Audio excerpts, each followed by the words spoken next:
नमस्कार, वंदे मातरम। आप देख रहे हैं भारत की आवाज news, editor in chief Bholanath Mishra के साथ। आइए नजर डालते हैं इस वक्त की खबर पे। उत्तर प्रदेश में राजकीय निर्माण निगम लिमिटेड के प्रबंधक निदेशक ने मानचित्रकार उमाकांत को निगम में प्रवेश प्रतिबंधित करके किया प्रताड़ित। जुलाई माह 2025 का वेतन भी नहीं मिला। उन्होंने आरोप लगाया कि उत्तर प्रदेश राजकीय निर्माण निगम लिमिटेड के प्रबंधक निदेशक के द्वारा मेरी हत्या की साजिश रची जा रही है। उन्होंने कहा कि संयुक्त रूप से मानसिक अत्याधुनिक प्रताड़ित किया गया और जुलाई माह का वेतन भी नहीं दिया गया। प्रताड़ित उमाकांत निगम के गेट पर लगने से अचानक तबीयत खराब हो गई। सहकर्मियों और परिवार के सदस्यों ने उन्हें तत्काल राम मनोहर लोहिया हॉस्पिटल गोमती नगर लखनऊ के इमरजेंसी वार्ड में भर्ती कराया गया, जहां पर प्रताड़ित उमाकांत का इलाज चल रहा है। इस तरीके से हुई घटना पर एक सवाल खड़ा हो रहा है। फिलहाल देखना यह है कि प्रशासन इस पर क्या कार्रवाई करता है। लखनऊ से देखें हमारे सहयोगी सुनील सिंह की एक खास रिपोर्ट। खबर अच्छी लगे तो हमारे भारत की आवाज़ न्यूज़ चैनल को अधिक से अधिक लाइक शेयर सब्सक्राइब अवश्य करें। आप अपना सुझाव कमेंट बॉक्स में अवश्य दें। आपका सुझाव हमारे लिए महत्वपूर्ण है। धन्यवाद। अब बताएं आगे। मैंने एमडी साहब को कोई जो है ऐसा शब्द भी नहीं बोला या ऐसा कुछ नहीं किया। बस एक ये है कि मैंने जो उन्होंने मुझसे क्वेश्चन किए मैंने उनका जवाब दिया है। अब आप क्या चाहते हैं, मतलब अपनी समस्याओं को किस तरह से, मतलब किस माध्यम से आप पहुंचाना चाहते हैं? मुख्यमंत्री जी से या कि शासन प्रशासन से, क्या मतलब किससे कहना क्या चाहते हैं? मैं आपके माध्यम से अपनी समस्या बड़े अधिकारियों और सरकार में बैठे हमारे जो माननीय गण हैं उन तक पहुँचाना चाहता हूँ कि इस तरह से अगर ये प्रबंध निदेशक और इनके सहयोगी हमें प्रताड़ित करते रहेंगे, दीप्ति जयंत और अविनाश यादव, तो एक दिन या तो मैं इनकी प्रताड़ना से वैसे ही मर जाऊंगा और नहीं मरा तो ये लोग जीने नहीं देंगे। जिस तरह से हर एक महीने में 2-2, 4-4 एक्शन मेरे खिलाफ हो रहे हैं। तो वेतन तो जी, वेतन भी नहीं दे रहे हैं। वेतन कब से नहीं मिला आपको? जुलाई 2025 का वेतन रोक रखा है इन्होंने। इधर अगस्त सितंबर का? अगस्त का दे दिया है। अगस्त दे दिया है। जुलाई का रोक रखा है। सितंबर का और मिल गया। सिर्फ जुलाई का रोका है। जुलाई आपने पूछा नहीं कि जुलाई का क्यों वेतन रोका है, क्या कारण रहा उसका? बड़ा पूछा नहीं आपने? कारण है जी। हमारी दीप्ति जयंत ने एक ऑर्डर जारी किया। मेरी विंग हेड है दीप्ति जयंत। उन्होंने एक ऑर्डर जारी किया कि साहब एमडी साहब ने विशेष तौर पर आपके कार्यों की समीक्षा की जी, और समीक्षा में पाया कि आप काम नहीं कर रहे हो, इसलिए आपको वेतन नहीं दिया जाएगा। मैंने उनसे ये पूछा कि साहब पहले तो मुझे ये बताओ कि आपने काम क्या अलॉट किया है। जी। मुझे कोई कार्य आवंटित ही नहीं है और मेरे बिना आवंटित मुझे बिना कोई कार्य कारण बताए, बिना कारण बताए जी, मेरे कार्यों की समीक्षा करके मेरा वेतन रोक दिया। ये एक द्वेष भावना से किया गया कार्य है और जो मेरे लिए अत्यंत कष्टदायी है और मानसिक प्रताड़ना है। आज उसी का परिणाम है कि मुझे अस्पताल तक आना पड़ा और ऐसे ही अगर इन लोगों का चलता रहा तो हो सकता है मुझे एक दिन शमशान भी जाना पड़े इन्हीं लोगों के कारण। ठीक है। क्या कारण रहा जिसके वजह से आपको प्रवेश नहीं किया गया और जिसके वजह से आपके अचानक तबीयत भी खराब हो गई और आपको अंदर जाने का नहीं दिया गया? क्या कारण रहा होगा इसमें?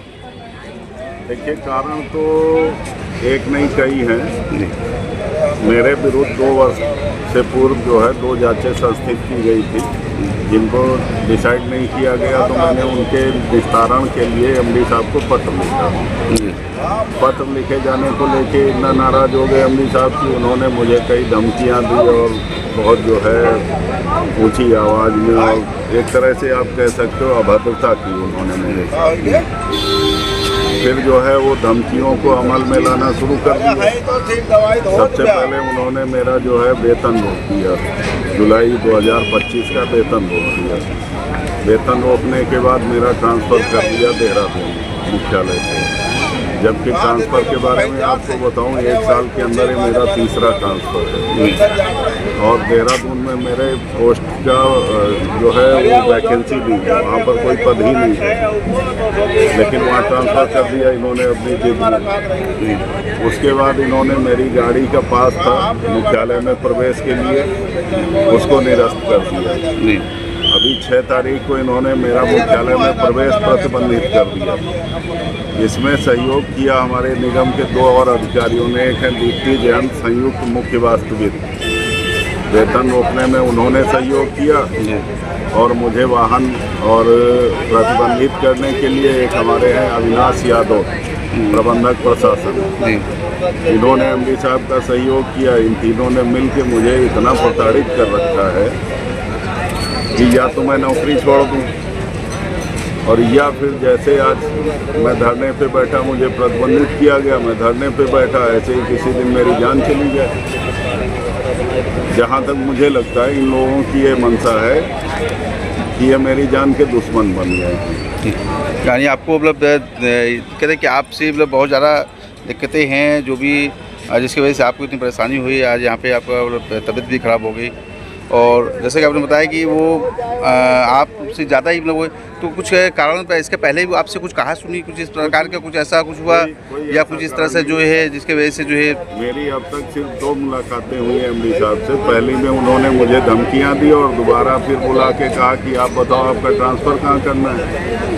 मैंने कहा साहब आप विभागाध्यक्ष हैं, जहाँ चाहें करें, मैं तो यही कहूँगा ट्रांसफ़र मत करिए। तो कहने लगे नहीं नहीं, मैं तुमको यहाँ नहीं रहने दूँगा, तुमको प्रांत के बाहर भेज दूँगा। आज वहाँ पे जो आपके साथ जो दिक्कत आई, जो आप तबीयत भी ख़राब हो गई, ये धरना प्रदर्शन कार्यक्रम था और आपको अंदर जाने नहीं दिया गया था, क्या कहना चाहेंगे पूरा परिचय देते हुए? जो भी आपको दिक्कत समस्या है उसके बारे में बताएं। मैं उमाकांत मानसी प्रसाद, उत्तर प्रदेश राजकीय निर्माण निगम मुख्यालय के वास्तविक अनुभाग में कार्यरत हूँ। अब जी मैं इधर मेरी कुछ स्वास्थ्य समस्या चल रही थी, तो मैं इधर मेडिकल पे था लगभग 20 दिन से। 30 दिन बाद आज जब मैं ज्वाइन करने आया तो मुझे गेट पर रोक दिया गया सुरक्षा अधिकारियों द्वारा। बताया गया कि आपके विरुद्ध मुख्यालय में प्रवेश प्रतिबंधित कर दिया गया। हमने कारण पूछा तो कारण उन्होंने कुछ नहीं बताया। कहने लगे आप शासकीय कार्य में बाधा उत्पन्न करते हैं। मैंने उनसे कहा भाई हमें आप वो दिखा दो, मैंने जिस सेक्शन में या जो जिसका कार्य बाधित किया हो, तो वो कुछ ना दिखा पाए, उन्होंने मुझे रोक दिया। आज चूँकि मुझे ज्वाइन करना था तो मैं वहीं गेट पे धरने पे बैठ गया